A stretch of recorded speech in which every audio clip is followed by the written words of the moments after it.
Apa kabar, Pak? Puji Tuhan, luar biasa. Oh, puji Tuhan, haleluya. Bapak ini saya lihat walaupun usia sudah lanjut, tapi semangatnya kayak anak muda ya, kayak umur 17 tahun. Oh iya, Ya, ada ini Roh Kudus karena di dalam saya. amin, haleluya, karena Tuhan Yesus di dalam Pak Nurdin, Iya, ya.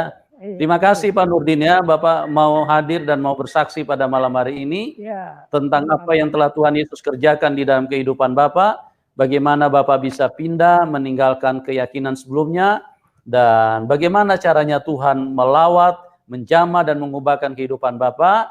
Nah, pada malam hari ini kami dan teman-teman semuanya sudah siap untuk mendengarkan apa yang telah terjadi di dalam kehidupan Bapak. Bapak bisa ceritakan, Bapak bisa saksikan secara lengkap kepada kami supaya ini bisa menjadi berkat, karena memang Tuhan Yesus adalah Tuhan yang baik, yang terus datang menjumpai setiap manusia dan membawa mereka untuk bisa pulang ke dalam kerajaan surga. Oke Pak Nurdin, waktu dan tempat saya serahkan kepada Anda. Silakan Pak Nurdin. Bapa di surga, dalam nama Tuhan Yesus, hamba mengucap syukur pada malam hari ini. Hamba malam hari ini akan bersaksi. Karena kesaksian yang dikehendaki Bapa ialah kesaksian bagaimana Bapa menyelamatkan seseorang. Dan hamba tahu banyak cara Bapa untuk menyelamatkan orang. Nah, malam hari ini hamba akan bersaksi atas pelawatan dari Tuhan Yesus Kristus. Sebelumnya saya akan menyapa saudara-saudara saya. Yang pertama, saya ucapkan salam untuk Kakanda Kiai Haji Abdul Wahab yang ada di Kabupaten Serang, Banten. Yang kedua, salam buat adikku Ustadz Opsir Saifuddin Juri. Yang ketiga, salam buat adikku Haji Opredi. Ini kakakmu akan bersaksi bagaimana dari hijrah dari Islam ke Kristen. Ya, yang pertama saya berkenalan dulu, nama saya Nurdin Yohanes. Sekarang saya penginjil kampung pemulung jiwa.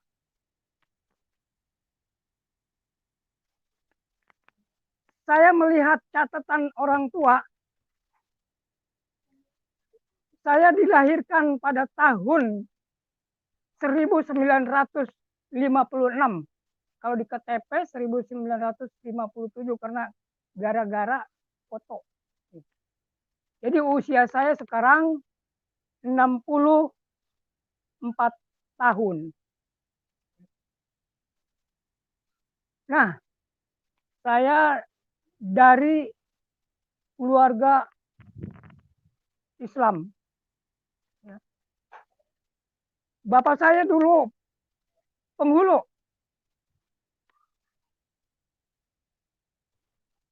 Dia tugas penghulu jadi penghulu selama 30 tahun.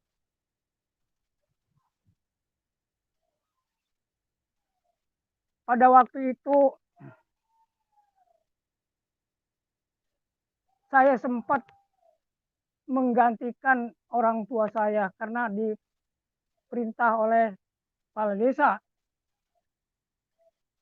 Lalu saya gantiin orang tua saya menjadi penghulu. Baru dapat 3 tahun saya dipanggil karena banyak orang-orang yang meminta surat nikah ke kepala desa. Nah, lalu saya dipanggil. Kenapa? Orang-orang banyak yang datang meminta surat kepada saya, padahal kan kamu yang nikahin. Saya bilang memang betul uangnya enggak saya setorkan ke KUA. Jadi ke kantor saya. Jadi uang itu saya kantongin. karena saya juga perlu duit. Saya perlu duit. Jadi saya dipecat dapat 3 tahun. Nah, saya pada waktu kecil saya betul-betul dididik oleh orang tua tentang baca Al-Quran, tentang sholat. Dari mulai umur 7 tahun saya sholat. Nah, saya belajar baca Al-Quran. Setelah saya bisa baca Al-Quran, bisa doa, bisa sholat, saya ngajar ngaji. Karena asal bisa mengajar asal bisa sholat, bisa baca Quran, bisa berdoa, ngajar ngaji, itu disebut ustad. Kenapa? Emang ustad itu kan bahasa Arab, bahasa Indonesianya guru, orang yang mengajar. Jadi saya di sini dulunya saya ngajar ngaji, pernah juga memang ngajar ngaji dewasa juga. Nah, di dalam kehidupan saya, waktu saya berhenti menjadi penghulu, saya agak SKK, kecer-kacir gitu, karena nggak ada pemasukan. Jadi saya waktu itu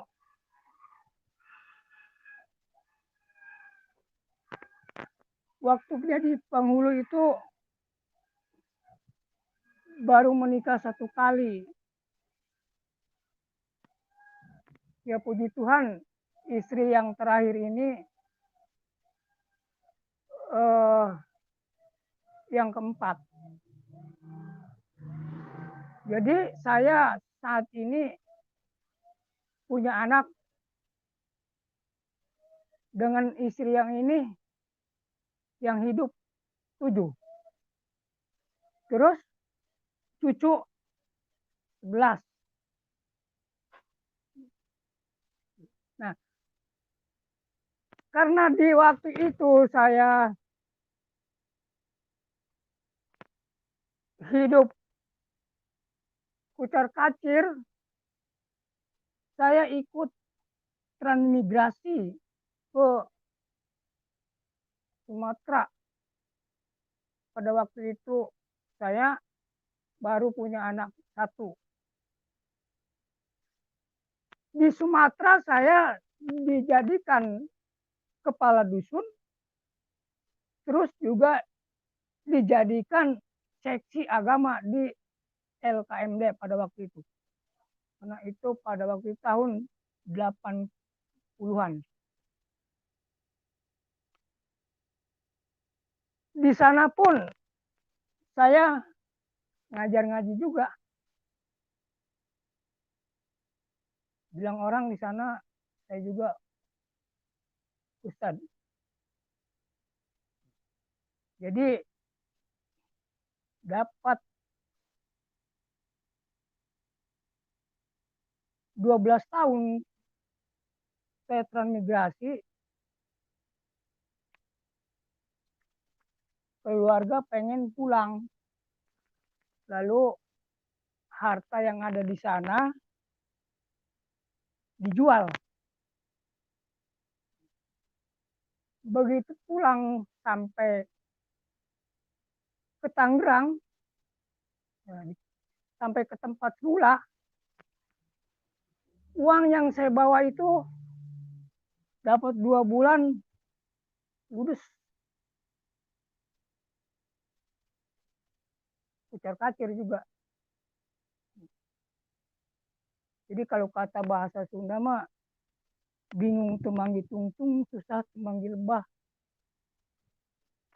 Mau dagang gak punya modal, mau tani gak punya sawah. Nah itu. tahun 1999 saya bergabung dengan suatu organisasi yang dinamakan N11 atau Negara Islam Indonesia. Nah, tugas saya di situ mencari jiwa, mencari teman. Tugas saya di situ mencari teman, mendatangi teman untuk bergabung kepada organisasi yang saya ikuti. Puji Tuhan, pada waktu itu saya paling bisa gitu, paling banyak untuk mendapatkan teman-teman untuk bergabung.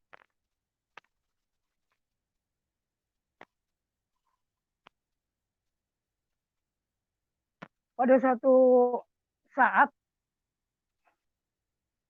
saya dari rumah pakai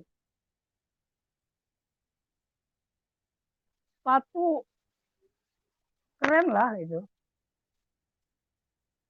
Saya mendatangi salah satu bos, masih dekat dari tempat saya. Bos itu mempunyai ternak sapi, ya, Tanjung Burung. Rencana saya dari rumah, ya,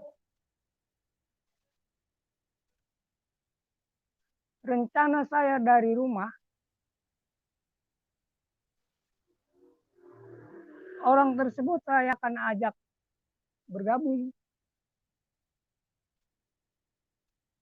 ke organisasi saya.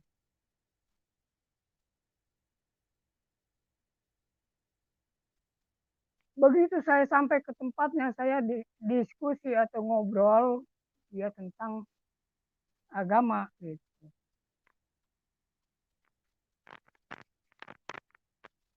Kurang lebih 30 menit yang nggak ada.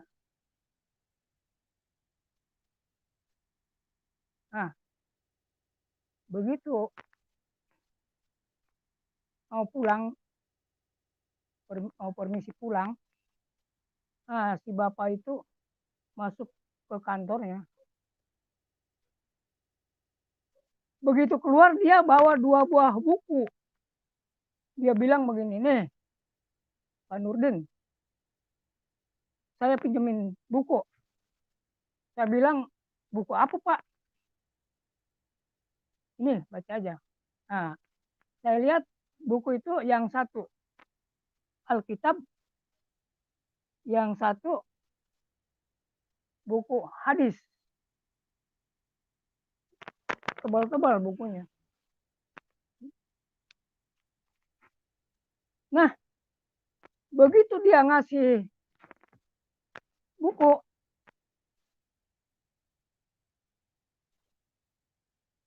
dia ngomong, kata si bapak itu, Pak Nurdin, surga itu tidak bisa dicapai dengan amal perbuatan. Lalu saya jawab, betul Pak. Orang Nabi saya aja ngomong begitu, tidak ada satu orang pun masuk ke dalam surga dengan amalnya. Begitu juga aku, kecuali dengan rahmat Allah. Tadi kata si bapak itu tidak ada satu orang pun masuk ke dalam surga dengan amalnya, kecuali dengan rahmat Tuhan. Kalau Nabi saya ngomong dulu, dengan rahmat Allah. Nah, Alkitab diambil dengan saya, karena saya dipinjam nih, ya. Lalu saya bawa pulang Alkitab itu. Jadi sesampainya di rumah, Alkitab itu saya taruh aja tuh di atas lemari. Jadi saya sambil dakwah, ya atas perintah dari N11 tadi, sambil bertanya-tanya, siapa sih rahmat yang membawa ke surga? Jadi akhirnya beberapa bulan saya mencari-cari apa bertanya-tanya dengan teman-teman, ya jawabannya nggak masuk dalam hati gitu. Nah, kurang lebih 5 bulan saya baru teringat dengan Alkitab yang dipinjami itu. Kira-kira jam 10 malam saya ambil itu dari atas lemari. Ya, udah kotor banget karena memang rumah saya pada waktu itu ya banyak kacanya bolong gitu. Pada bolong, hubungannya pun pada bolong. Begitu saya ambil, saya baca-baca gitu. Saya baca Alkitab, saya baca Al-Quran gitu. Juga saya dipinjami pada waktu itu buku Al-Hadis gitu kan.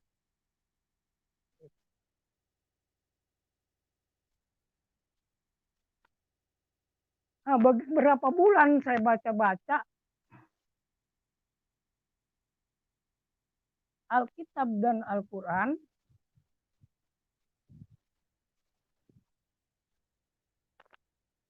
Begitu saya baca surat 19, ada kalimat begini. Surat 19 ayat 21 ya. Memang saya Al-Quran bisa baca, tapi saya nggak bisa bahasa Arab.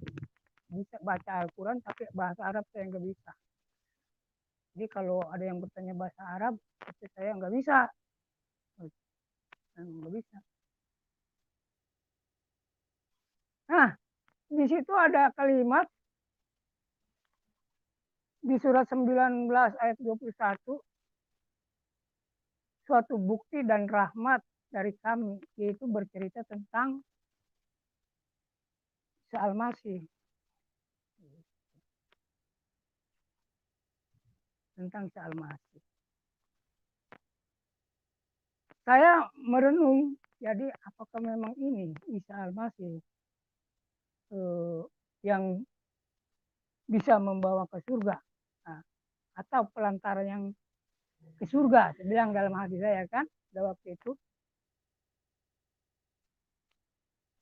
Saya tidak berhenti baca Alkitab Al-Quran malam, tapi malam saya baca karena saya takut sama keluarga, takut ketahuan saya baca Alkitab.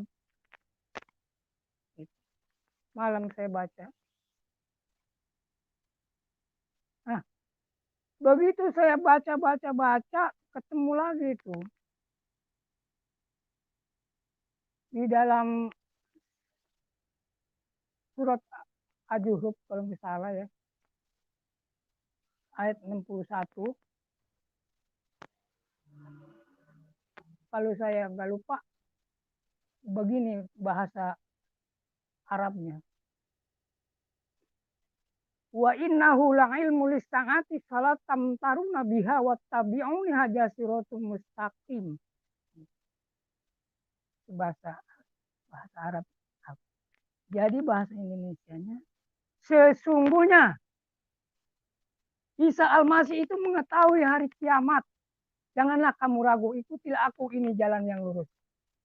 Jadi dengan ayat itu saya kontrak sama Isa Al-Masih. Saya bilang ini Isa Al-Masih sombong amat. Kok tahu seorang nabi, kok tahu hari kiamat? Saya sendirian. Ngomong sendirian aja. Ini Isa Al-Masih sombong amat. Nabi kok tahu hari kiamat? Setahu saya, yang tahu hari kiamat itu hanya Allah Subhanahu wa Ta'ala. Kenapa dia tahu? Nah, begitu terus saya baca-baca.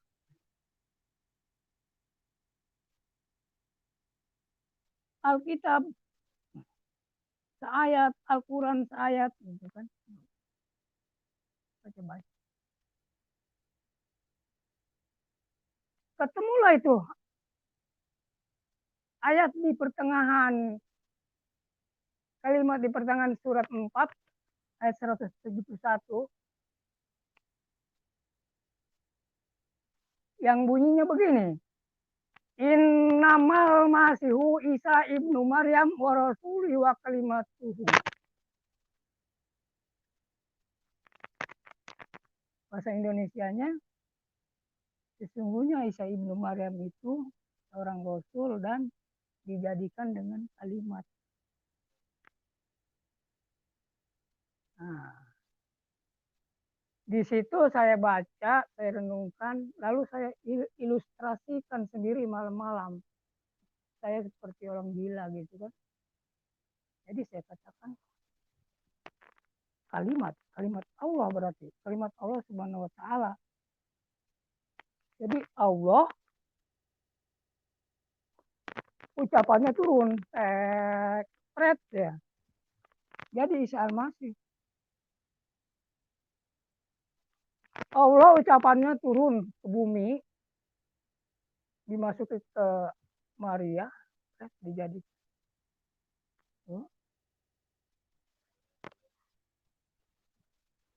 Nah, saya merenung, boleh jadi Isa Al-Masih tahu hari kiamat.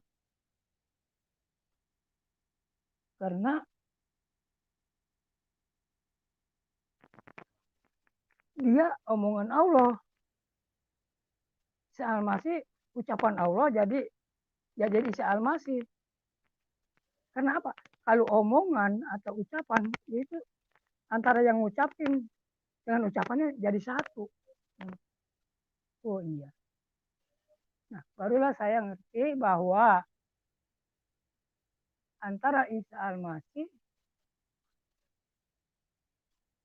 itu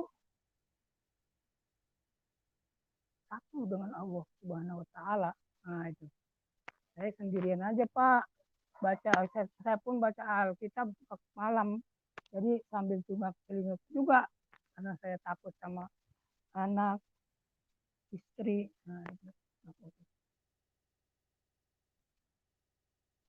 Terus saya baca.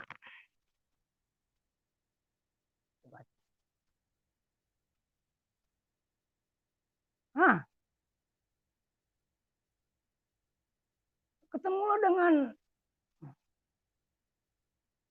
ayat. Ya, ada kalimat di Al-Quran begini. Ya ahlal kitab, lastum alaisai hatta tuqimut Taurat wal Injil. Wa ma unzila ilaikum mir rabbikum. Bahasa Indonesianya bukan artinya loh, itu bahasa Indonesianya nih. Kalau artinya maka nggak tahu sebenarnya. Bahasa Indonesianya, hai ahli kitab, kamu tidak dipandang beragama sedikit, sehingga kamu menegakkan ajaran-ajaran Taurat dan Injil dalam kurung Al-Quran yang diturunkan dari Tuhan. Nah, jadi ayat ini saya baca, saya renungkan.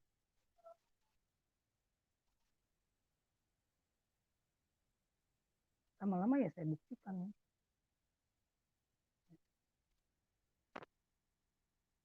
Nah, di situ saya ada dalam hati saya berpikir, udah ada dua petunjuk bahwa tahu saya bahwa Nabi Isa Al-Masih itu nabinya orang Kristen. Tahu saya dulu. Dan Taurat Injil juga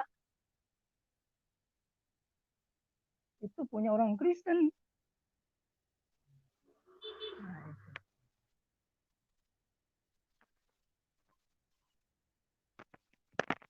dalam pikiran saya pada waktu itu,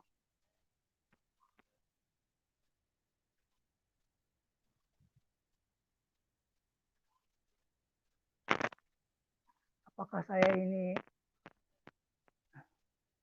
akan menjadi orang Kristen?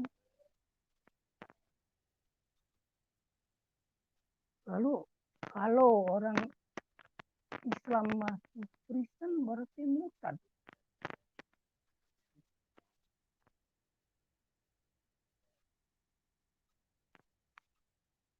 Setelah itu, malam itu saya ada kertak hati ya untuk sholat 2 rakaat. Namanya sholat istiqoroh. Karena artinya istiqoroh itu minta petunjuk.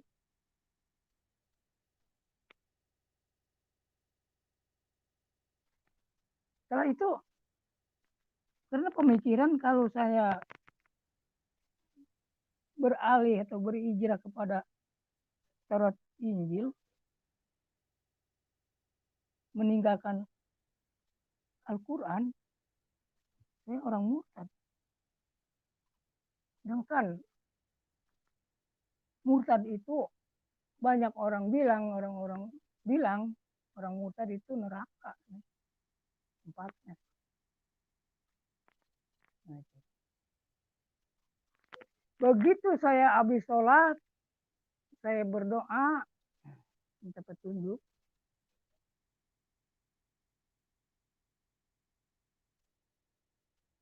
Lalu saya baca Alkitab dan Al-Quran, ketemulah itu kalimat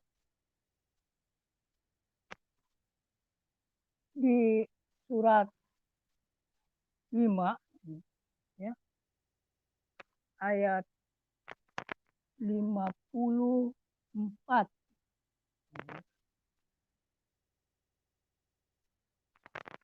Bunyinya begini, bahasa Al-Qurannya. Al-Quran itu bahasa Pak ya, jangan dipikirin lah. Jadi Al-Quran itu bahasa. Kata bahasa Al-Qurannya begini. Ya ayyuhallazina amanu may yartadda minkum an dinihi fasawfa yuhibbuhum wa yuhibbuna. Bahasa Indonesianya, hai orang yang beriman, barang siapa di antara kamu murtad atau keluar, murtad itu artinya keluar bahasa Indonesianya. Barang siapa di antara kamu murtad atau keluar dari agamanya, maka kelak di sini, maka kelak Allah akan mendatangkan suatu kaum yang mereka saling mengasihi, saling mencintai. Nah, yang sebenarnya pada waktu itu saya agak apa ya, agak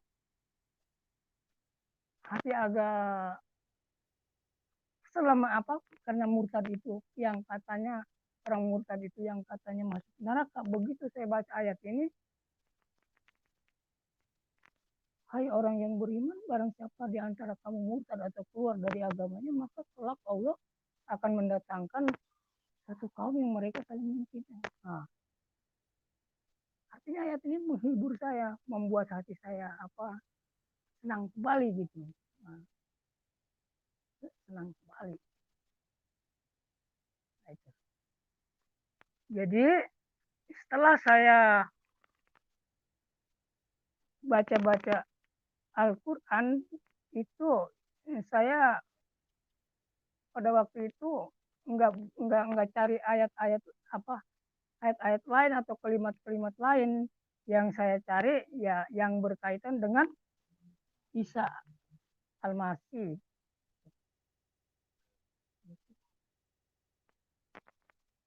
Nah, setelah banyak pendukung ya, saya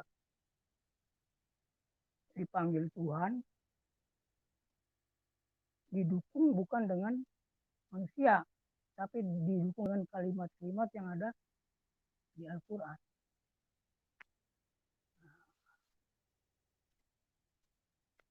Setelah banyak pendukung, katakanlah dari depan belakang itu ada dukungan itu. Saya pada waktu itu malam minggu kalau nggak salah, saya janji sama Tuhan, ngomong sendiri saya, Tuhan kalau begitu minggu depan saya mau cari gereja. Begitu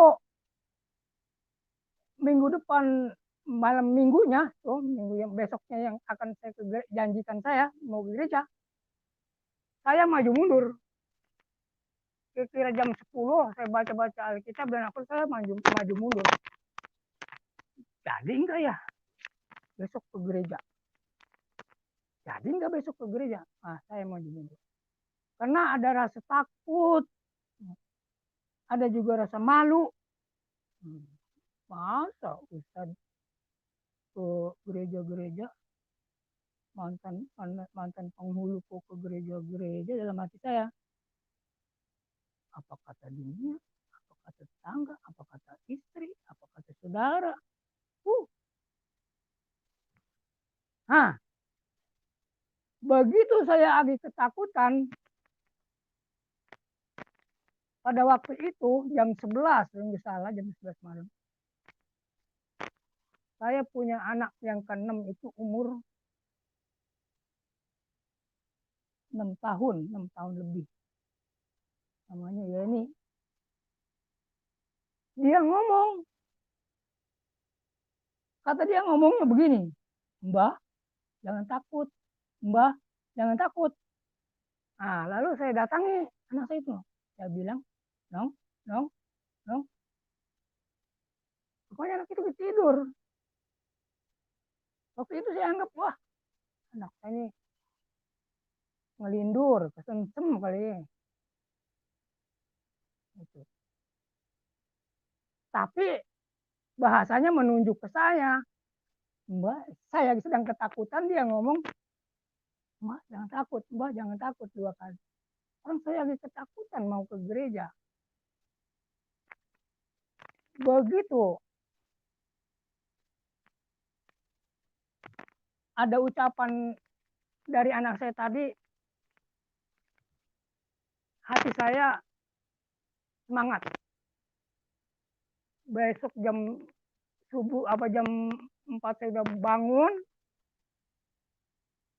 udah sholat subuh. Habis sholat subuh, saya baca Quran. Nah, saya nunggu waktu itu, saya nunggu jam 9. Jam 9 lewat, saya naik sepeda. Putrak aja gitulah. Sepedanya udah tua juga lagi. Nah, di perjalanan saya berdoa. Tuhan, kalau bisa di gereja jangan ada yang kenal. Malu saya. Jarak jauhnya gereja itu saya juga belum tahu di mana itu tempat gereja, cuman saya tahu di kampung Melayu, Teluk Naga ada gereja di situ. Tahu saya hanya di kampung Melayu Teluk Naga dan lokasinya pun nggak tahu. Nah, saya berangkat naik sepeda tua.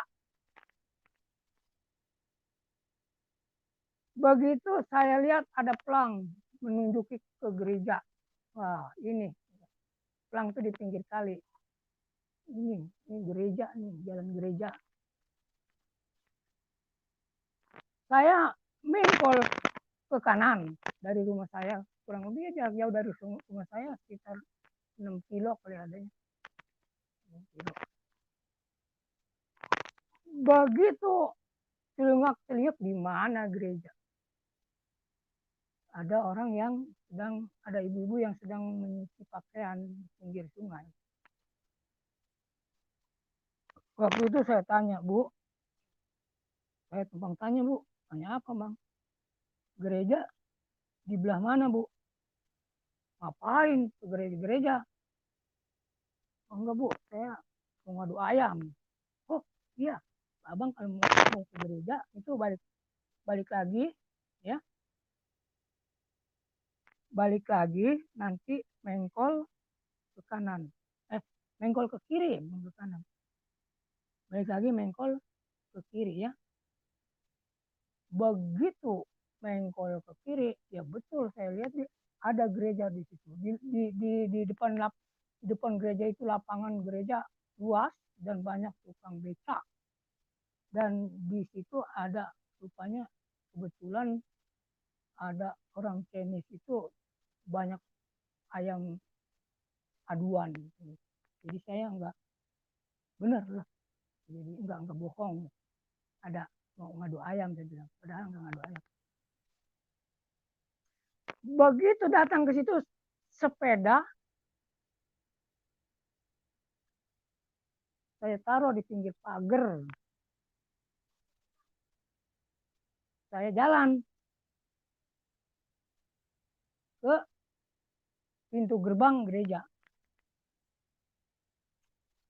Nah, begitu mau masuk,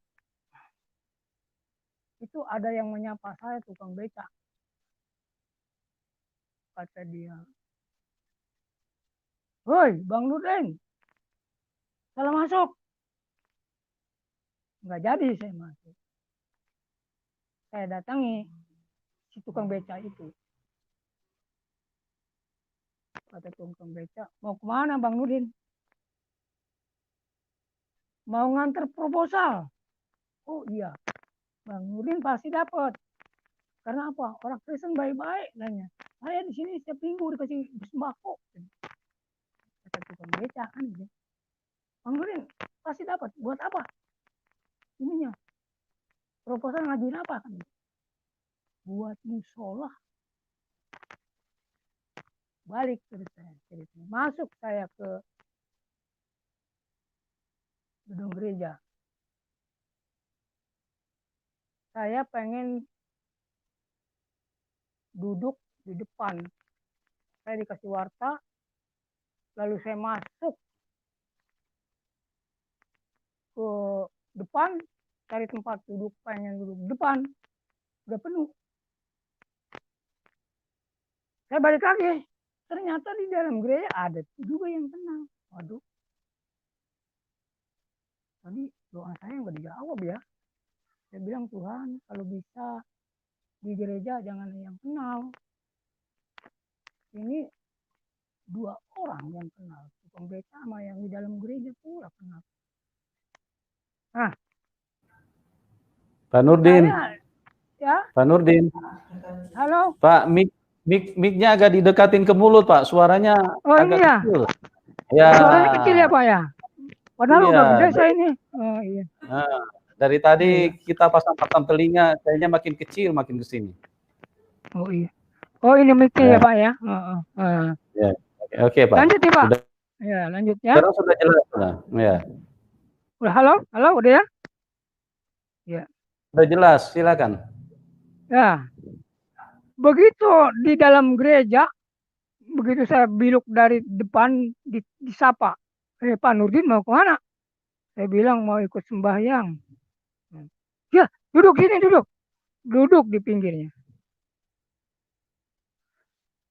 Jadi si bapak itu bilang, "Pak Nurdin, itu pecinya buka." Saya lupa Pak, saya bawa peci. Jadi saya buka, nah gitu. Nah, disitulah saya pertama mendengar lagu Ruang Maha Kudus. Saya pun ya sambil angkat-angkat kepala, apa ini Ruang Maha Kudus? Karena setahu saya kudus itu kan suci, apa ini Ruang Maha Suci? Begitu pendeta berkhutbah menguraikan Yohanes 14 ayat 6. Kata pendeta, kata Yesus, tidak akan datang kepada Bapa kalau tidak melalui aku. Nah, lalu saya bertanya, padahal khutbah masih berlanjut, saya bertanya sama tangga duduk tadi, saya bilang, Om, itu Tuhan Yesus, Yesus, saya bilang, Yesus sama Isa Al-Masih ada abang ya? Si Om jawab, aduh, idem, Panurin, idem. Apa Om idem? Sama katanya.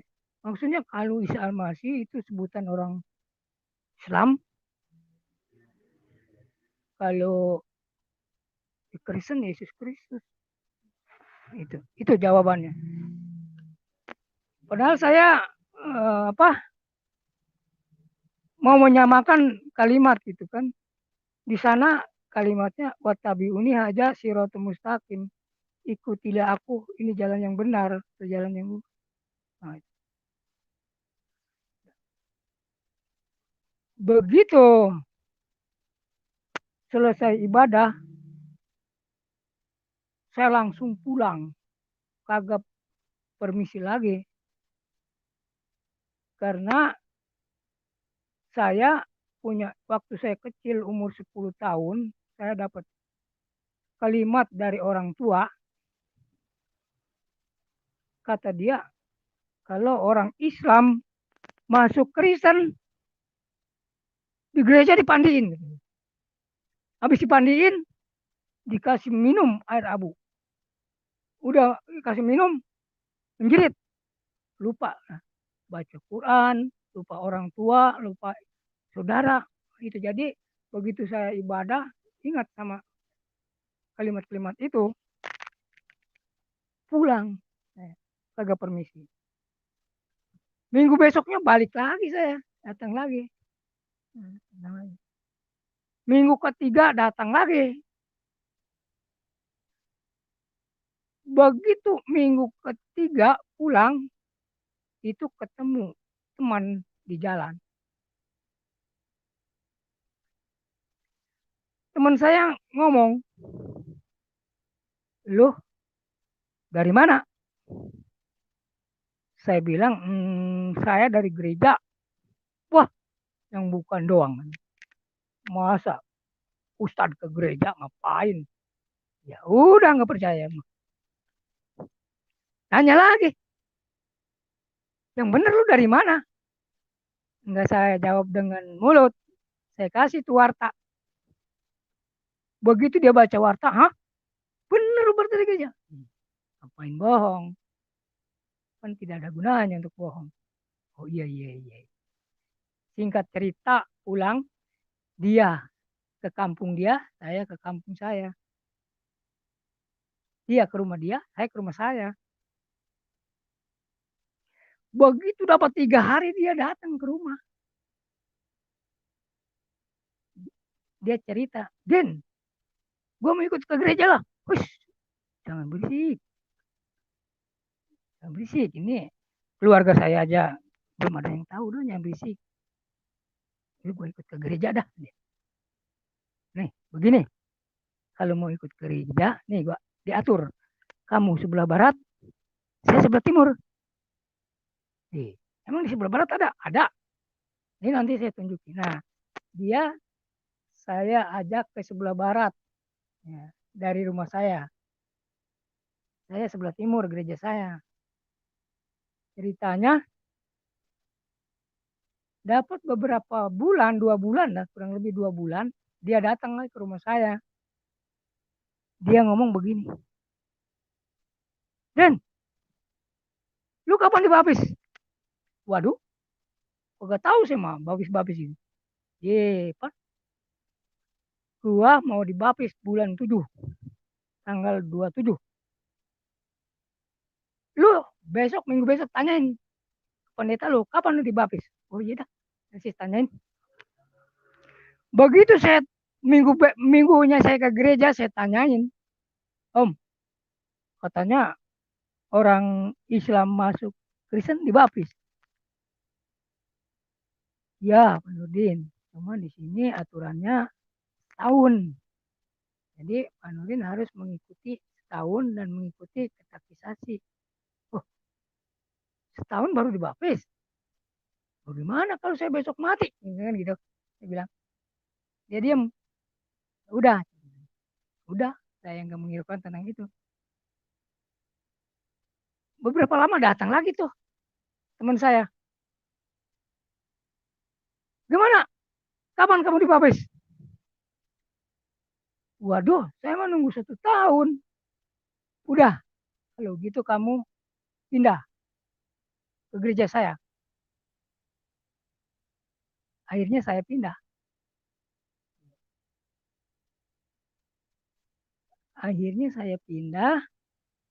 Dapat beberapa minggu, saya dijadwalin mau dibaptis sama pendeta. Nah, sebelum dibaptis, pendeta ngasih pernyataan. Tolong, Pak Nurdin, pernyataan ini harus ditandatangani dengan keluarga.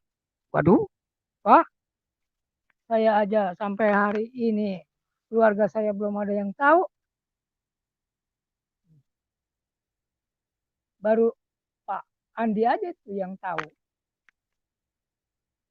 Keluarga saya belum ada yang tahu, Pak, bagaimana saya mau. Enggak, katanya, ini persyaratannya. Waduh, persyaratannya berat amat ya. Bisa kacau balau ini kalau tahu ini. Jangan suruh keluarga lagi. Nah, saya bawa map itu, lalu saya datangi adik saya, adik yang terakhir. Ya.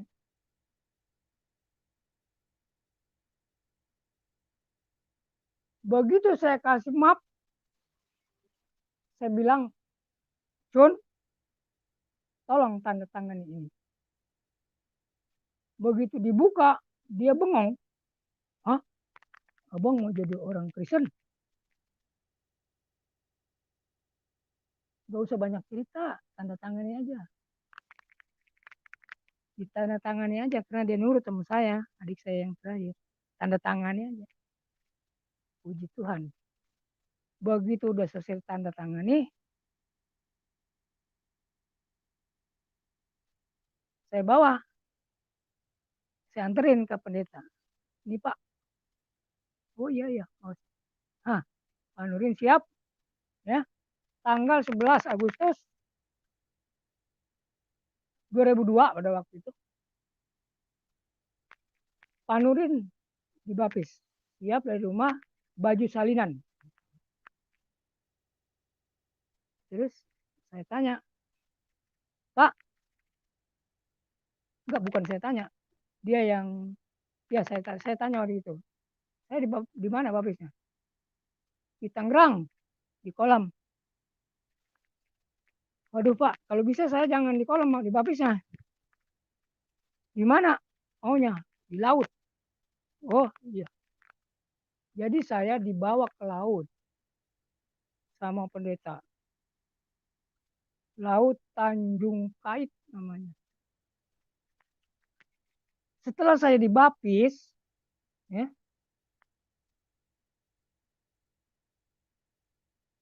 saya ditanya sama Bapak Pendeta. Apa alasan Bapak minta dibaptis di laut? Itu Pak Andi dibaptis di kolam. Saya bilang, Pak, saya pernah baca di Alkitab, Yesus Kristus itu dibaptis oleh Yohanes di Sungai Yordan. Jadi menurut saya, air laut Tanjung Kait nyambung ke Sungai Yordan. Nah, dia tertawa kan. Memang benar air laut. Coba belum percaya ya ikuti. Nah,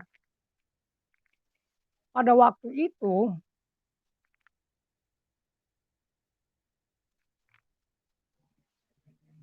saya masih sembunyi. Waktu pertama saya masuk ke gereja itu tanggal 31 Maret. Saya dibaptis tanggal 11 Agustus. Berarti April, Mei, Juni, Juli, Agustus. Kurang lebih 5 bulan. Masih sembunyi. Belum ada yang tahu. Keluarga pun belum ada yang tahu. Baru 2 orang yang tahu. Pak Andi sama adik saya.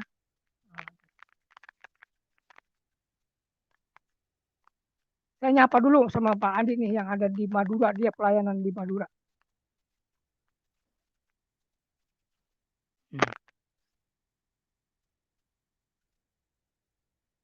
Pada waktu habis dibaptis sebulan, ya, dapat sebulan saya dibaptis, saya baca Alkitab, menemukan satu ayat di surat Matius 10 ayat 32 yang berbunyi begini, barang siapa yang mengakui aku di depan manusia, maka aku akan mengakui di depan Bapamu, di depan Bapakku di surga, katanya. Barang siapa yang mengakui aku di depan manusia, maka aku akan mengakui di depan Bapakku di surga. Kata kalimat itu, kata Yesus Kristus. Hah? Saya pikir, berarti saya nggak boleh sembunyi dong. Waduh, saya bilang bagaimana ini? Saya nggak boleh sembunyi dong, harus terang-terangan nih.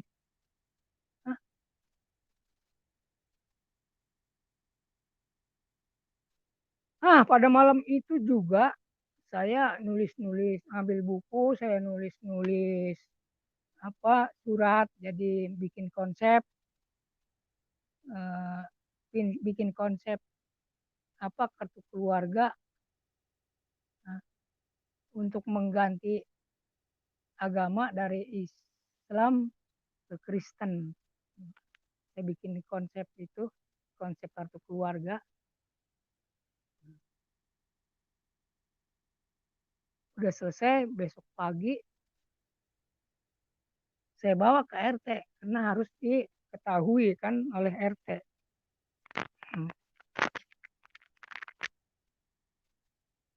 Begitu pagi jam 7, saya bawa itu ke RT surat. Saya bilang, Assalamualaikum. Waalaikumsalam. Tolong nih Pak RT tanda tangan nih, saya mau ke rumah lurah. Surat pengantar. Oh iya, dia masuk ke dalam, ngambil stempel, ditandatangani aja udah. Nah, terus saya kasih uang 3.000 perak. Kan waktu tahun itu mah 3.000 perak ya lumayan lah buat beli kopi kan. Begitu sampai di rumah, saya tanya sama istri saya, karena masih keluarga istri saya. Kok Bapak RT langsung ditandatangani ya, di stempel, kok nggak dibaca lagi? Kata istri saya, ya boleh jadi nggak dibaca, orang nggak bisa baca kan. Oh, jadi tanda tangani aja. Rupanya nggak bisa baca RT-nya. Saya tunggu jam 8. Saya bawa ke lurah, kepala desa, jam 8. Jam 8 lewat. Saya pada waktu itu punya pemikiran, wah ini pasti ditanyain nih surat-surat. Jadi surat baptisan itu saya fotokopi. Ya, saya bawa fotokopinya dan saya lipat-lipat. Di dalamnya saya taruhin uang lah. Gitu. Begitu sampai di kepala desa, di kantor kepala desa, saya ajukan kepada juru tulis. Begitu dibaca, bengong. Bener nih Bang Nurin mau jadi orang Kristen. Oh, kenapa? Biasanya ada suratnya. Oh iya ini ada. Saya kasih. Begitu dibuka sama dia. Ada hijauan kan. Diambil, dibuatkan. Selesai. Langsung saya bawa ke kantor camat. Langsung saya bawa ke kantor camat. Lalu di kantor camat saya nyari kantor yang bertugas yang berkaitan dengan KTP, itu kan kantor yang membuat KTP. Saya masuk dan saya kasih map petugas itu. Begitu dikasih map dibuka. Barang dibuka, dia bengong. Karena dia kenal saya, kenal bapak saya juga. Bengong dia. Terus dia ngomong begini dengan bahasa Sunda. Ari maneh lain si Nurdit. Oh, anak nama Wali Misak. Oh, dia naonan dia. Anak kumaha. Ari maneh jadi orang Kristen. Oh, aduh. Biasanya ayah surat nak. Mana surat nak? Dia ambil. Fotokopi bapisan, di dalamnya udah ada merahan. Nah, itu dapat hikmat juga saya waktu itu. Begitu dibuka surat bapisan ada merahannya, itu dia celingak tetangga duduk, cabut dimasukin. Wah, dibuat sama dia. Tak tekok pada waktu itu kan gitu Pak. Pakai mesin tak tekok. Selesai dibawa ke kantor camat.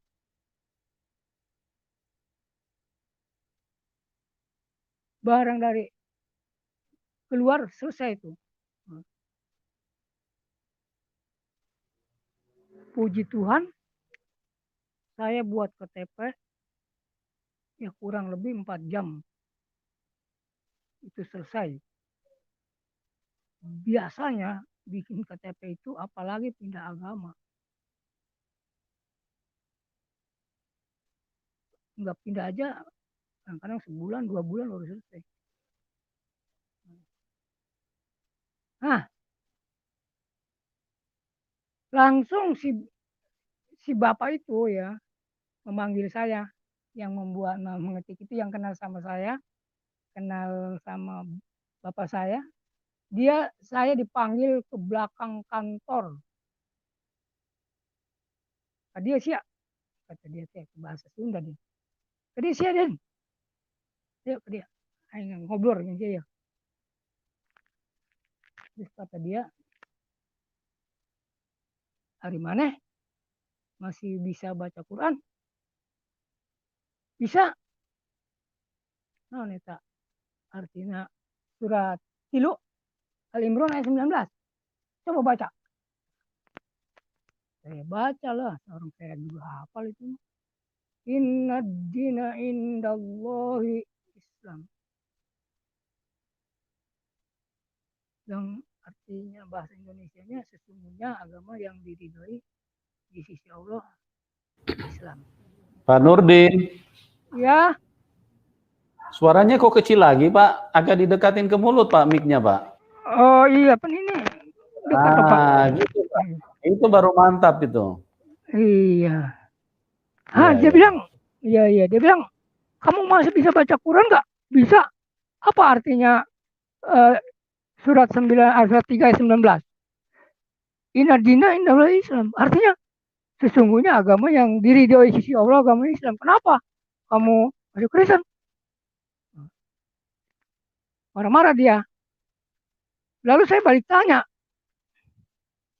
Menurut Mamang, panggil Mamang dia soalnya di luar kantor.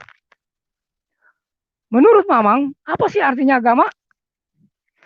Agama itu lembaga hukum. Wah, bukan lembaga hukum. Lembaga aturan. Orang yang melanggar aturan baru dihukum. Oh iya, kata dia. Nah, Islam bahasa apa? Bahasa Arab, bahasa Indonesianya keselamatan. Nah, nih saya terjemahkan. Sesungguhnya aturan yang diridhoi di sisi Allah, aturan keselamatan. Nah, itu. Jadi begitu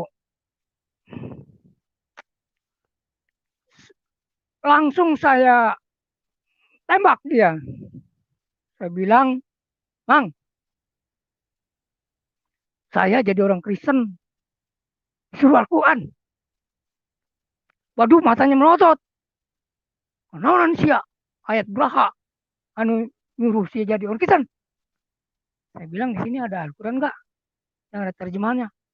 Ada.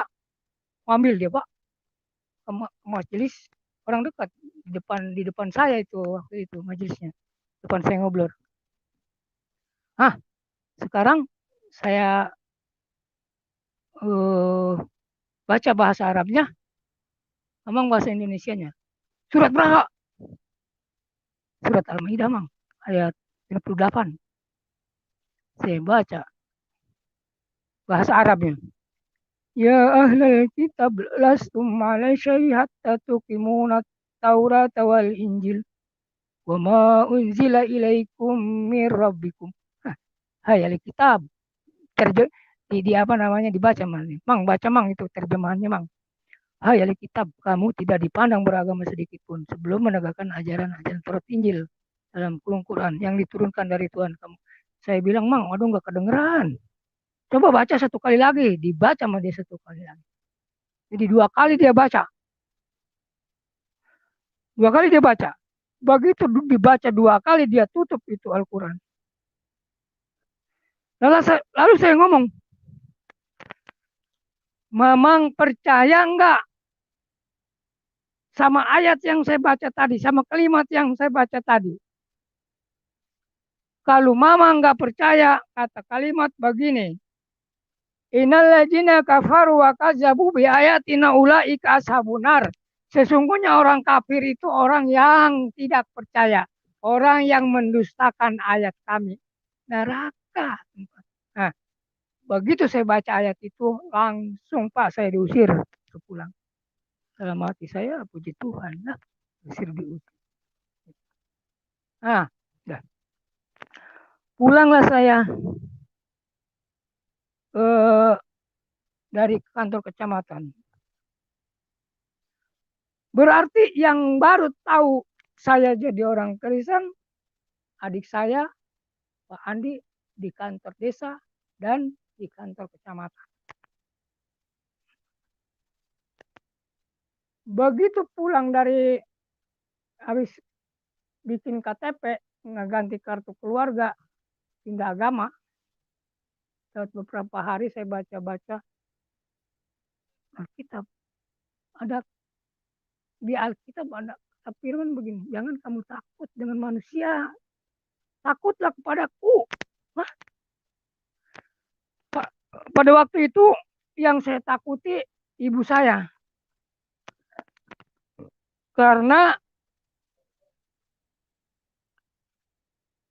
bapak saya udah meninggal, jadi tinggal ibu saya. Itu paling takut saya sama ibu saya. Aduh, bagaimana nih kalau ketahuan dengan ibu saya? Bisa berbahaya ini. Tapi Tuhan bilang, jangan takut kepada manusia, takutlah kepadaku. Akhirnya saya datang ke rumah ibu saya, karena memang jarak jauhnya kurang lebih 3 kilo dari rumah saya ke rumah ibu.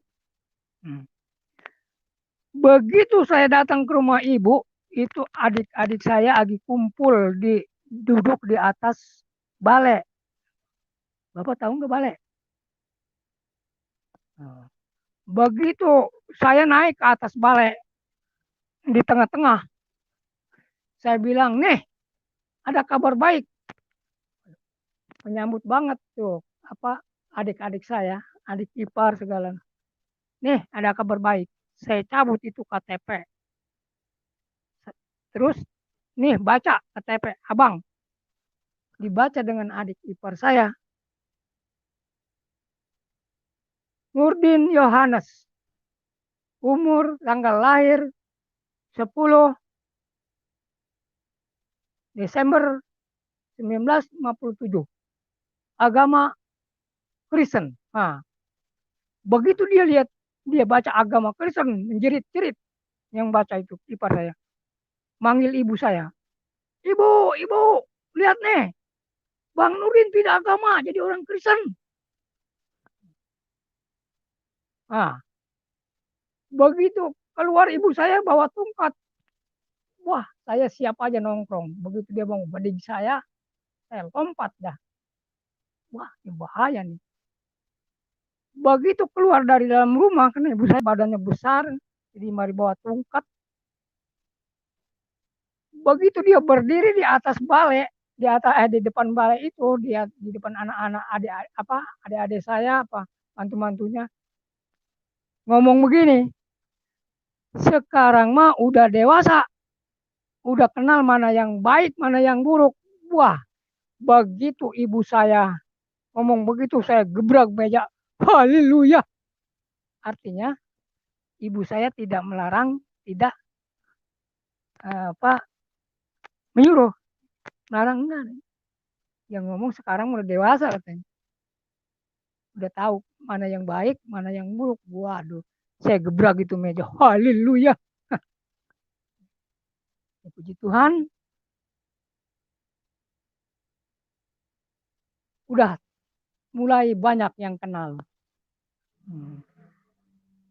Banyak yang kenal bahwa saya pindah agama. Nah, setelah itu, saya juga ikut bergabung dulu dengan Partai Damai Sejahtera. Nah, yang lambangnya Kristen itu, lambangnya salib. Nah, terkenallah saya di desa, di kecamatan, jadi orang Kristen. Nah,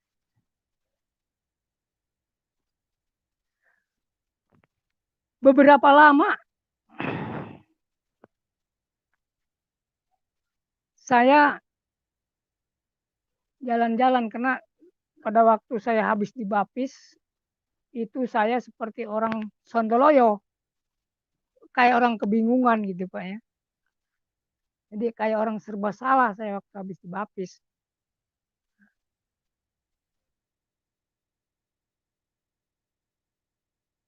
Begitu saya jalan-jalan bawa sepeda, kurang lebih dari rumah saya 3 kilo, 3 kilometer lebih kali ya.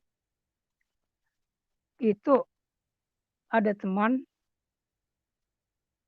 sedang duduk di depan rumahnya sambil mengerudungi kain. Lalu saya datangi, saya bilang, "Bang," saya panggil abang deh waktu itu. "Kenapa?" "Waduh, gua sakit, Din." "Berobatlah ke dokter." "Udah habis 3 juta." Nah, lalu saya tanya, "Abang, abang pengen mati apa pengen hidup?" "Lah, kalau begini mau gua pengen mati aja lah." Nah, saya pegang kepalanya, saya ngomong, "Tuhan, orang ini pengen mati." Nah, udah. Kebesokannya saya lewat pagi-pagi, lewat emang itu di pinggir pinggir jalan lewat. Begitu sampai ke rumah ini orang banyak amat, ngapain ya? Nggak tahu yang kemarin didoain mati. Waktu saya ngedoain dia, ada yang dengar, bukan ada yang dengar, memang ada saksinya. Terus keluarlah tuh saksi. "Lu sih," katanya, "orang didoain supaya mati. Kemarin lu kan ngedoain dia biar cepat mati." Ya orang permintaan dia bagaimana? Nah, udah. Begitu dapat 1 minggu, saya jalan-jalan lagi kurang lebih dari rumah saya 10 kilo. Ya, ada 10 kilo. Jadi pulang balik saya 20 kilo naik sepeda. Nggak tahu dah saya itu apa tujuannya, kagak tahu. Gue kayak orang sontoloyo gitu. Karuan. Karena ya itulah setelah tahu banyak ya udah macam-macam lah. Begitu saya sampai di Kampung Pohon namanya, ya, masuk saya ke dalam rumah karena masih saudara saya itu. Begitu masuk ke dalam rumah, saya masuk ke pangkeng itu rupanya kakaknya ibu saya sedang lagi dikipasin gitu ya. Saya bilang, kenapa Uak? Kata yang ngipasin, Uak lu sakit udah 3 bulan gak makan gak minum. Baik, sakit dia. Nah, lalu saya pegang tangannya. Saya ngomong, Tuhan, jangan kau siksa Uak saya ini, lebih baik cabut aja nyawanya. Itu saya keras ngomong gitu. Udah, begitu doang saya mah. Begitu saya pulang malam, ada yang ngabarin, Ben, besok suruh ke Kohot. Ngapain? Wah, lu meninggal. Hah? Meninggal. Saya bilang, ngapain saya ke sono ya? Saya kan orang Kristen dalam saya apa mau nyolatin, bayangin. Tapi saya hadir, Pak. Cuman pada waktu itu saya disuruh nyolatin. Saya bilang, Agi Ujur. Karena orang-orang situ tahu saya itu ustad. Jadi udah ustad situ pun, Pak Nur jadi apa? Imam enggak, saya Agi Ujur. Saya Agi Ujur. Agi datang bulan. Jadi saya nggak ikut. Nah, rupanya kalimat-kalimat itu ya betul-betul, aduh, saya bilang, saya begitu hari Minggu saya ibadah, saya cerita sama pendeta, atau kenapa doanya begitu, habisnya gimana orang udah sekarat nih. Daripada dia ngerasain ya kita doainnya biar cepat mati. Nah itu. Nah terus yang ketiga kalinya, saya pulang dari gereja, begitu datang di Kampung Keramat namanya, saya juga masuk ke rumah Uak juga, kakaknya ibu saya. Kalau yang di arah Kohon tadi kakak dari lain dari anak Uak ini. Kalau ini yang di Keramat itu eh, kakak sekandung, kakak ibu saya sekandung.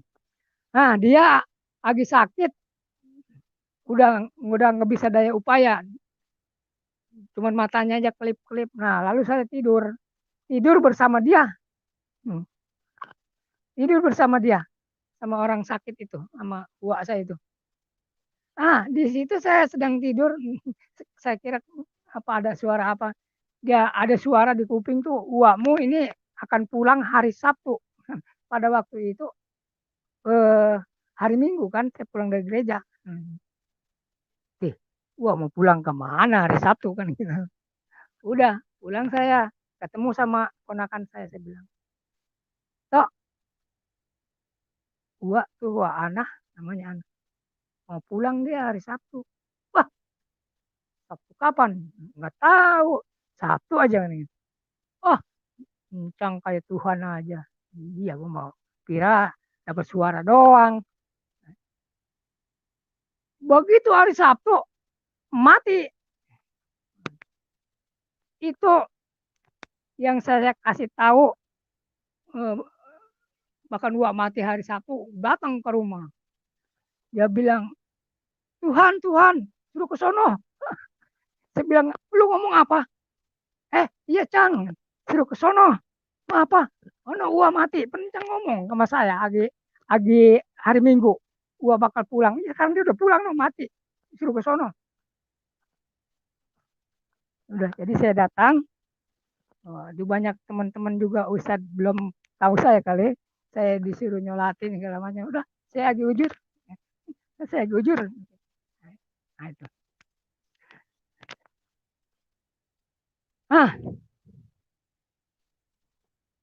Setelah itu Pak, ini dukanya nih Pak. Saya jadi jadi orang Kristen, katakanlah. Begitu saya habis dibaptis ya. Benar-benar hinaan tuh banyak. Terutama hinaan dari istri. Kalau saya pulang dari gereja, ditunjuk. setan baru pulang. Jangan kasih makan, tinggal ini sambal. Kata istri. Tapi ada satu anak saya yang namanya Komaria. No, Roh Kudus baru pulang. Puji Tuhan. Roh Kudus baru pulang. Tuhan. Nah, begitu habis dibaptis Pak, saya selama 3 tahun. Sengsaranya bukan main. Sengsara dalam keluarga, sengsara ekonomi. Karena apa? Hati saya sedikit ada pengharapan kepada manusia. Jadi saya bilang dalam hati saya, wah, gue bakal senang nih. Karena saudara gue yang baru nih, orang-orang Kristen, orang-orang kaya. Begitu saya baca Alkitab, terkutuklah orang yang mengandalkan manusia, diberkati orang yang mengandalkan Tuhan. Aduh, saya bilang. Jadi rupanya apa harapan-harapan saya kepada teman-teman itu terkutuk. Nah, setelah itu saya nggak ke gereja. Nah, setelah itu saya ada yang nyuruh menggarap tanah, nyawah. Nggak ke gereja saya. Berapa bulan saya nggak ke gereja, saya nyawa. Tapi itu nyawa pun nggak pernah berhasil. Satu saat saya jam 6 dari rumah meluncur ke teman di Kohod. Dia orang Kristiani, tapi nggak punya suami, janda. Udah tua tapi ya. Begitu saya datang, salam Bu, selamat pagi. Ya pagi. Bu, ada apa Pak Nurdin? Aduh Bu, minta bantuan lah. Bantuan apa? Anak saya dari kemarin belum masak, belum makan. Bagi beras ya. Wah, dibagi Pak beras sama dia. 2 liter. Rupanya dia juga cuma itu-itunya lagi. Nah. Jadi selama 3 tahun itu saya sengsara bukan main lah. Jadi banyak hinaan dari istri, dari keluarga. Tapi saya bertahan.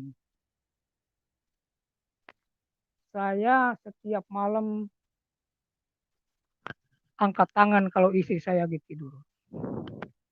Tuhan, jamah istri saya. Kadang-kadang istri saya juga udah macam-macam ngomongnya, marah-marah segala macam. Tapi saya nggak balas. Karena saya ingat. Kalau saya balas, saya tidak akan menjadi murid Yesus. Tidak akan murid Yesus.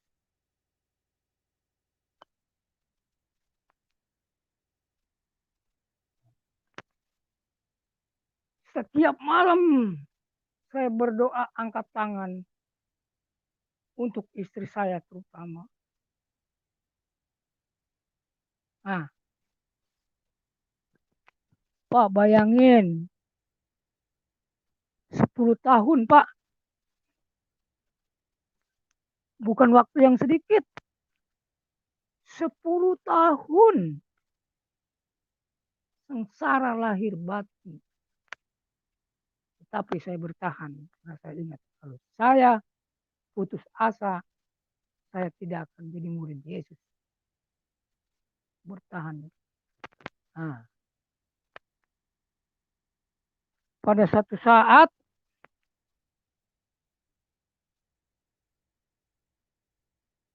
saya sedang tidur bersama istri saya, itu dekatlah tidur.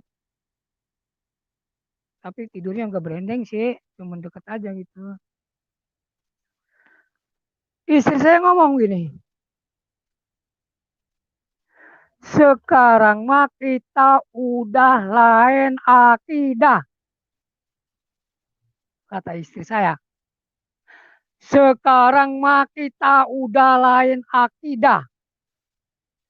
Jadi lebih baik bercerai aja.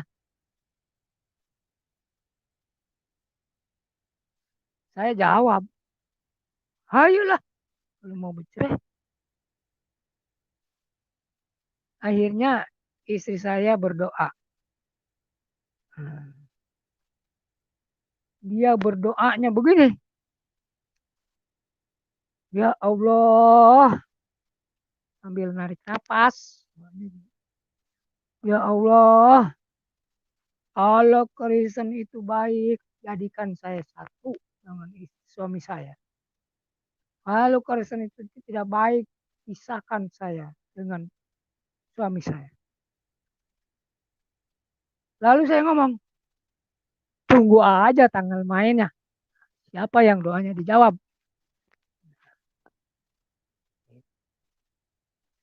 Nah, pada waktu itu saya diperkenalkan dengan Bapak Saifuddin Ibrahim dengan teman.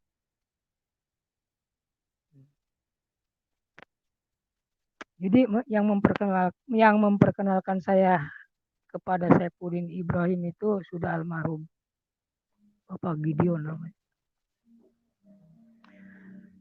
Lalu Bapak Saifuddin Ibrahim itu saya telepon, Pak, datang ke tempat saya nih ada barang.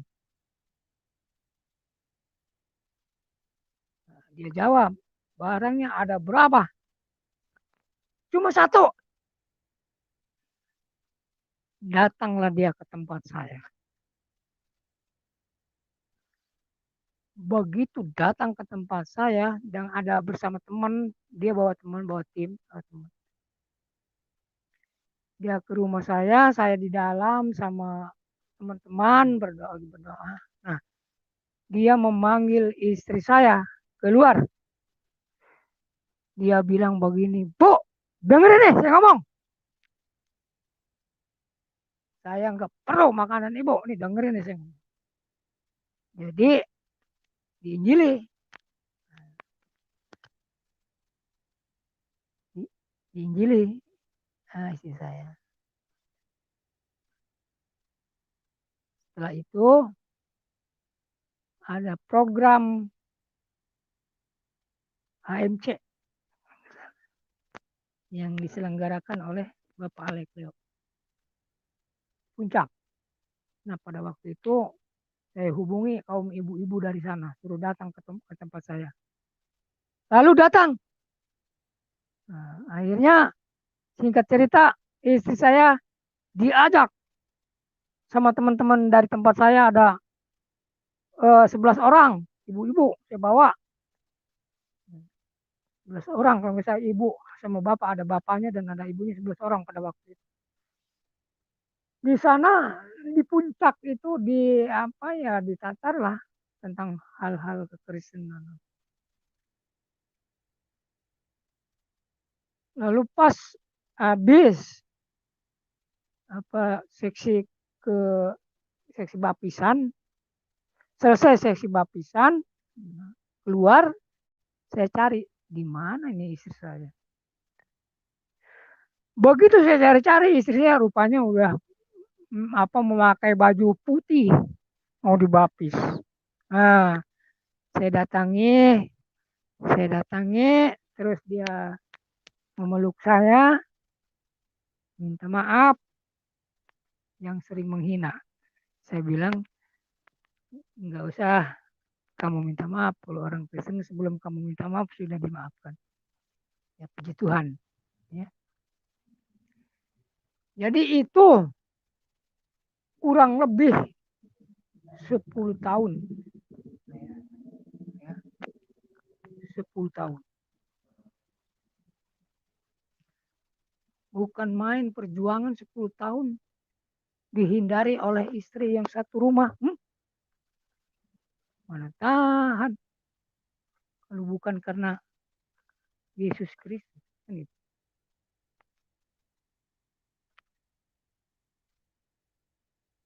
Puji Tuhan,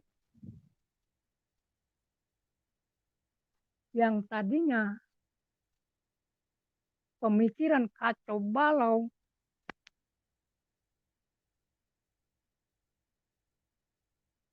setelah istri saya dibaptis, hidup saya, kalau kata bahasa Arab mah sakinah, mawadah, warohmah.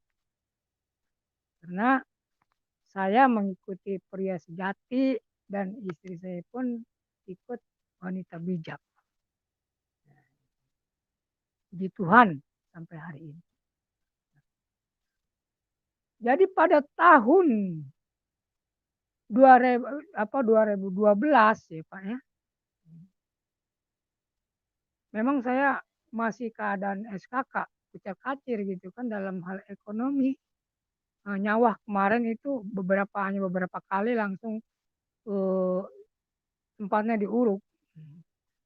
Nah, pada waktu itu saya diajak oleh Bapak Saifuddin Ibrahim ikut penataran pertanian di Hotel Rosari di Roxy kalau nggak salah.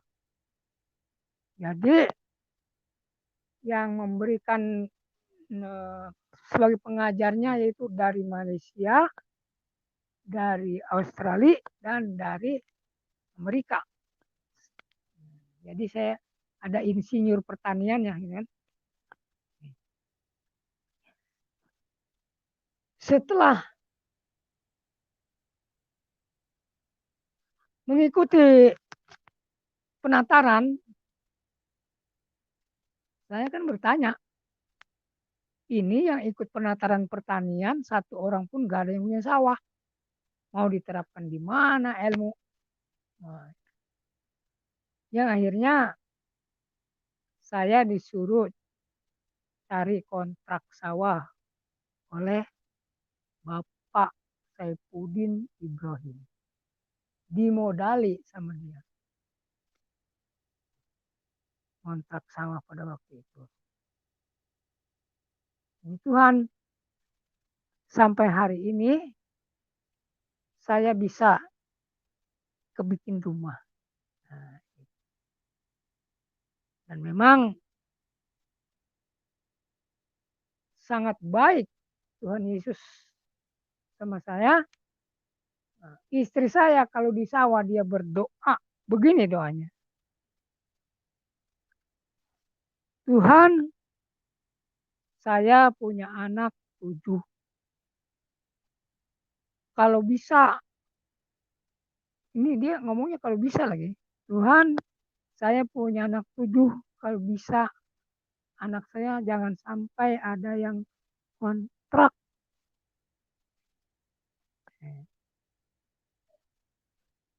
Puji Tuhan. Ya. Anak saya semuanya saat ini udah punya rumah. Dan saya pun ya inilah punya. Saya ucapkan terima kasih pada Bapak Saifuddin Ibrahim. Dan saya bersyukur kepada Tuhan Yesus. Nah, lalu keajaibannya apa? Tentunya kan kalau kita jadi murid Yesus ya harus ada keajaiban kan. Nah, saya tidak menyangka diri saya dan ya pokoknya tidak menyangka lah saya sering naik pesawat pelayanan. Nah ini keajaiban yang luar biasa bagi saya karena saya tidak mimpi gitu kan. Saya bisa naik pesawat. Naik pesawatnya pun saya nggak pernah jual pakai duit, nggak bukan bawa duit dari rumah, memang gak punya kan. Itu saya tinggal berangkat, pulang perginya tinggal berangkat, makan dicukupi. Nah itu keajaiban Tuhan kan yang satu. Yang kedua keajaiban Tuhan, saya bersyukur kepada Tuhan Yesus.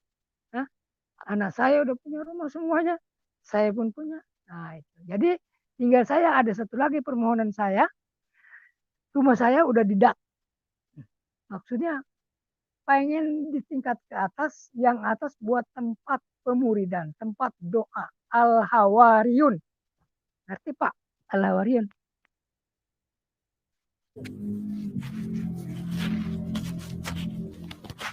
Halo? Ya, halo. Iya. Jadi saya tinggal satu kali lagi berdoa supaya Tuhan memberkati saya. Saya pengen membuat rumah ke atas untuk tempat pemuridan Al-Hawariyun atau murid-murid Isa Al-Masih. Al-Hawariyun itu artinya murid-murid Isa Al-Masih ya. Jadi saya akan muridkan. Saya bilang kepada teman-teman saudara-saudara saya yang pernah yang udah dibaptis, saya bilang jadi orang Kristen tidak cukup hanya ke gereja. Bawa Alkitab, pergi ke gereja, memang itu ciri orang Kristen. Tetapi kehendak Tuhan bukan begitu. Saya bilang, harus menyampaikan berita Injil. Harus menyampaikan Yohanes 15 ayat 16. Matius 28 ayat 19. Markus 16 ayat 15. Jadi saya minta maaf kepada baik orang Kristen maupun orang Islam. Jangan bertanya tentang Al-Quran. Jangan bertanya tentang Alkitab. Saya belum ngerti. Hanya ngerti saya akan menyampaikan berita Injil. Coba itu aja yang saya ngerti. Karena itu inti dari orang Kristen menyampaikan tentang kabar baik Tuhan. Itu intinya. Ya. Jadi kalau tanya di Alkitab ada ini, ada itu, kagak ngerti saya. Yang ngerti saya bahwa saya disuruh Tuhan pergi untuk menyampaikan puji Tuhan. Jadi saya sedikit bersaksi pada awal tahun 2019 saya sedang capek habis kerja di sawah. Lalu saya beristirahat. Saya beristirahat sambil kecapean. Saya agak ngantuk-ngantuk dikit. Perasaan tiba-tiba itu ada nomor lewat. 15, 16, balik lagi. 16, 15, saya kaget. Kok ini nomor lewat? Saya pikir, masa ini Tuhan suruh saya masang toge lagi seperti dulu? Wah, ini nomor apa itu? Begitu pulang dari sawah, istirahat, mandi apa malam, saya buka-buka Alkitab. Rupanya 15, 16. Bukan kamu yang memilih aku, akulah yang memilih kamu. Supaya kamu pergi. Menghasilkan buah di situ. Menghasilkan. Iya, menghasilkan. Ya, puji Tuhan. Tadi pagi ada jiwa yang buka hati untuk menerima Yesus Kristus. Dan kemarin juga ada 2 jiwa. Ada Bapak Saipudin Abraham. Jadi ini 16, 15. Markus. Pergilah, beritakan Injil. Ke seluruh dunia. Ini. Jadi intinya murid Yesus itu. Ini tugas orang-orang murtadin.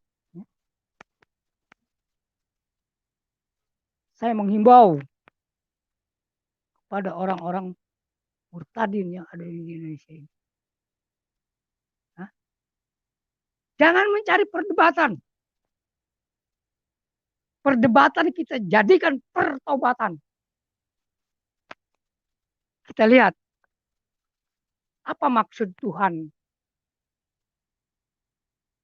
memanggil kita. Yesaya 42 ayat 6. Aku ini Tuhan untuk memanggil engkau untuk maksud penyelamatan. Untuk maksud penyelamatan. Bukan untuk perdebatan. Jadikan perdebatan menjadi pertobatan. Matius 5 ayat 9.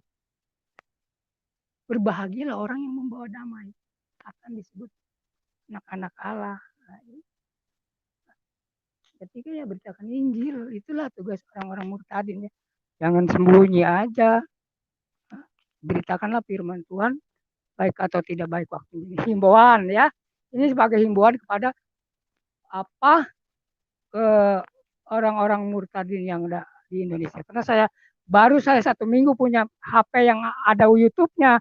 Saya pun belum ngerti bagaimana cara bukanya. Saya belajar dengan cucu saya yang umur 3 tahun. Cara buka YouTube saya belajar sama anak cucu saya yang umur 3 tahun.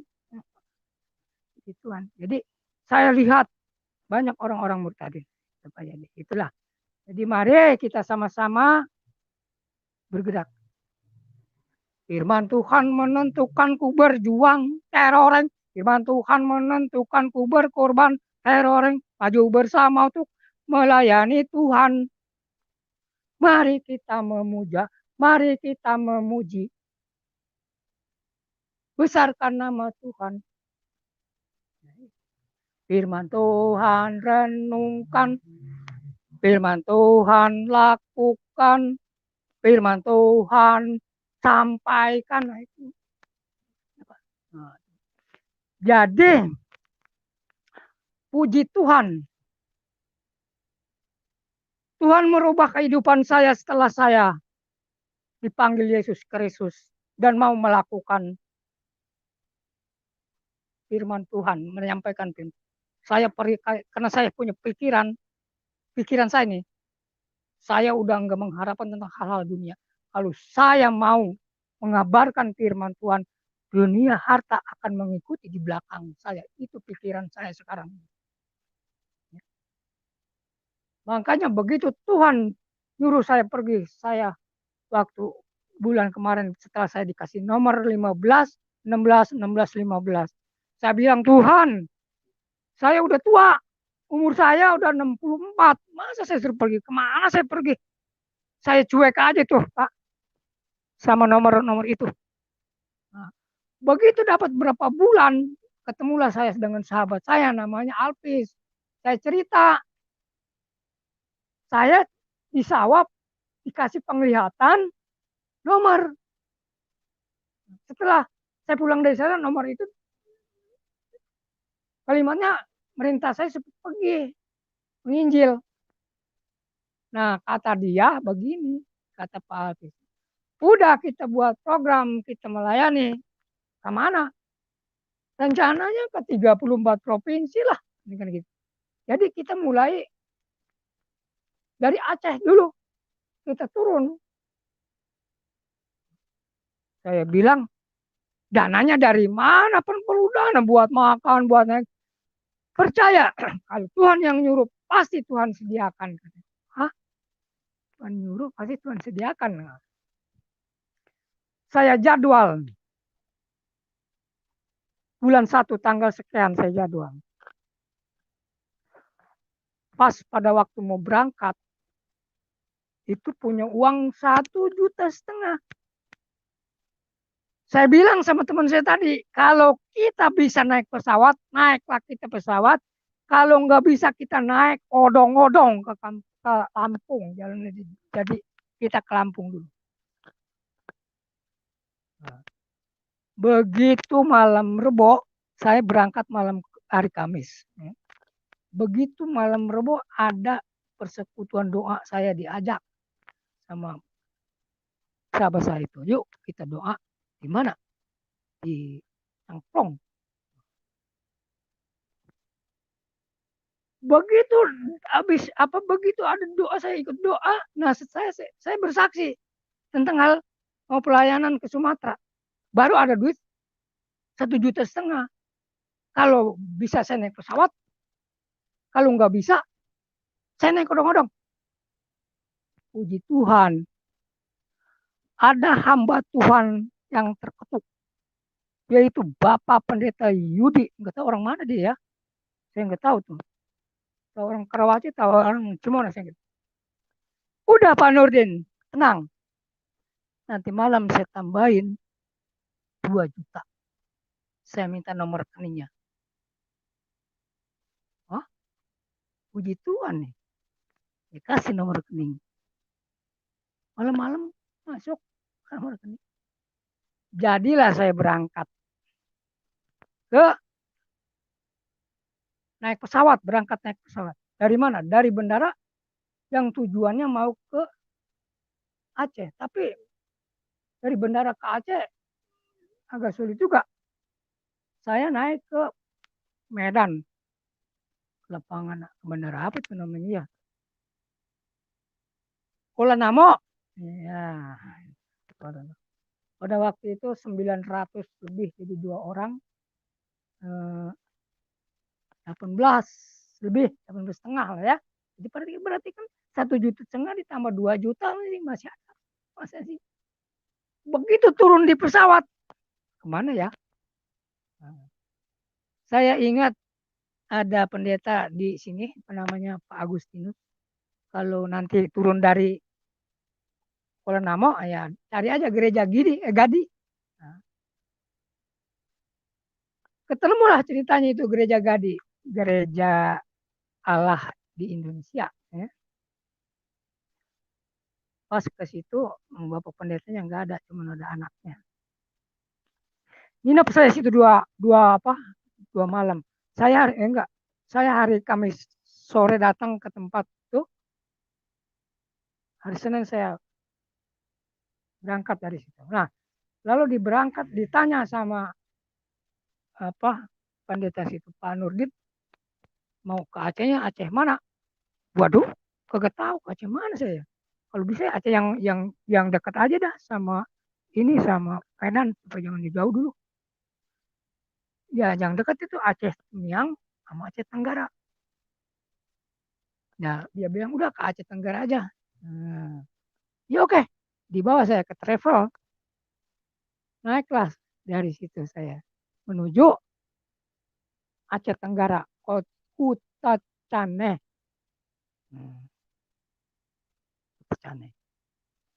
Ceritanya sampai saya di Kota Cane jam 10 malam. Kan udah agak sepi. Begitu saya lihat masih ada warung kecil buka, warung kopi. Ya enggak, waktu itu saya dia malam-malam kata supir, Bapak mau turun di mana? Waduh, di Kota Cane. Ini Kota Cane. Di kampung ini Tanah Merah. Udah ya, ini Tanah Merah. Wah, ya berarti saya turun di sini. Nah, saya turun. Barang turun udah sepi kan, agak sepi. Saya lihat ada warung kecil pinggir jalan masih buka. Nah, saya mendatangi itu. Saya ngopi tadi itu ceritanya kopi pahit. Ya. Ditanya sama yang warung, Bapak ini mau kemana, dari mana? Saya dari Jakarta. Saya bilang, saya mau penginjilan. Ya untung aja itu yang punya warungnya orang Kristen. Saya mau penginjilan lah yang. Oh iya, kalau begitu ngopi dulu dah. Gituan, kasih ngopi, nggak bayar. Nanti dianterin sama suami saya. Bang itu ya, orang Kristen rupanya. Jadi malam-malam saya dianterin ke ke rumah pendeta jam 10 lewat kalau nggak salah. Diketuk-ketuk pintunya sama si bapak itu kan. Pak pendeta, ini ada tamu. Masuklah. Kaget ya. Begitu saya masuk, yaitu dia pulang. Kaget. Kata teman saya, Pak Alpis itu, Pak, Bapak jangan kaget. Anggap saja saya ini malaikat. 2 malaikat datang ke rumah Bapak. Lalu dikasih tuh, ada suratnya kan, surat pengutusan. Nah, akhirnya ya puji Tuhan, saya besoknya kata dia, Pak Nurdin, Pak Alpis, Pak Nurdin nggak usah tidur nggak usah ngontrak lah kan, nyewa lah kan gitu kan. Soalnya di pastori katanya. Saya tidur di pastori. Ya, pastorinya belum di keramik, masih tanah aja gitu kan. Gelar tikar. Karena banyak nyamuk, itulah penginjil. Asik aja ya, itu penginjil. Jadi di situ saya seminggu diajak dengan pendeta mencari jiwa, mengenal dikenalin dengan orang-orang sekitar situ yang Muslim. Dan lalu saya dibawa ke Gunung Leuser, saya dipertemukan dengan seorang bernama siapa ya, Ali Akbar namanya. Dia orang Jawa Barat, Sukabumi. Nah, saya di situ sempat berdoa, gitu kan, mendoakan mereka, mendoakan istrinya, dan membuka hati untuk menerima Yesus Kristus. Setelah dari situ, saya ke Karo, Medan. Nah, di situ saya diajak berdoa ke orang stroke. Saya berdoa bersama teman-teman, ya, teman saya mau main gitar. Puji Tuhan, itu yang didoain bisa berdiri, bisa jalan. Aduh, puji Tuhan, mujizat masih ada, kata Pak Alpisnya gitu. Dan anak-anaknya pun pada gembira tuh. Ada yang nangis juga lagi. Nah, jadi puji Tuhan. Setelah di situ saya kurang lebih 9 hari, ya. Saya berangkat ke Riau.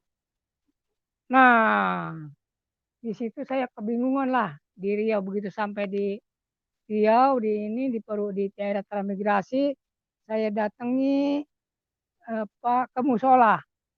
Saya bilang udah kita nginep di musola aja lah, kita permisi sama pengurus musola. Nah, waktu itu udah jam 4 misalnya sore. Saya ngobrol-ngobrol sama pengurus musola, dipersilakan, nggak jadi masalah. Tidur di musola kan gitu. Begitu jam 10, datang ibu-ibu. Pak, Bapak mau tidur di mana? Di sini, Bu, di musola. Bapak jangan tidur di sini. Di sana aja di penginapan ada. Di mana? Di sana itu. Ke pasar.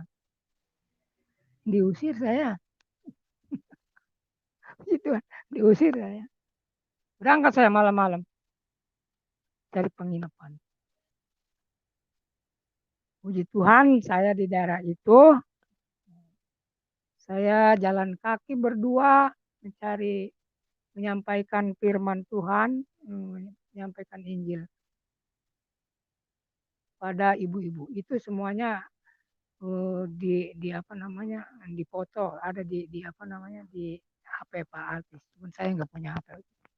Nah, setelah dari Pekanbaru saya ke Padang. Di Padang ini dapat seminggu, terus ke Jambi. Nah, ke Jambi saya diajak sama pelayan Tuhan ke pojok sekali. Naik mobil cuma hampir 5 jam ke hutan. Itu nemuin kampung namanya Kampung Areng-Areng. Rupanya di situ ada banyak juga anak-anak Tuhan. Ibadahnya prihatin banget. Masih di tanah ngampar. Kalau kita di sini enak, aduh ada keramik, yang masih ngampar, atasnya dipakai apa nih? Kita doakan dia, biar dia diberkati Tuhan. Saudaraku yang terkasih, rupanya sampai di sini. Ya, sampai di sini dulu ya.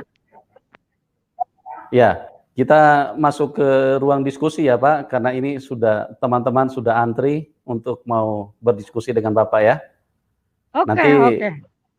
Ya, nanti kita tinggal berkembang dari pertanyaan-pertanyaan yang masuk. Dan Tuhan Yesus memberkati kita semua dan salam kemenangan buat kita semua. Amin. Amin.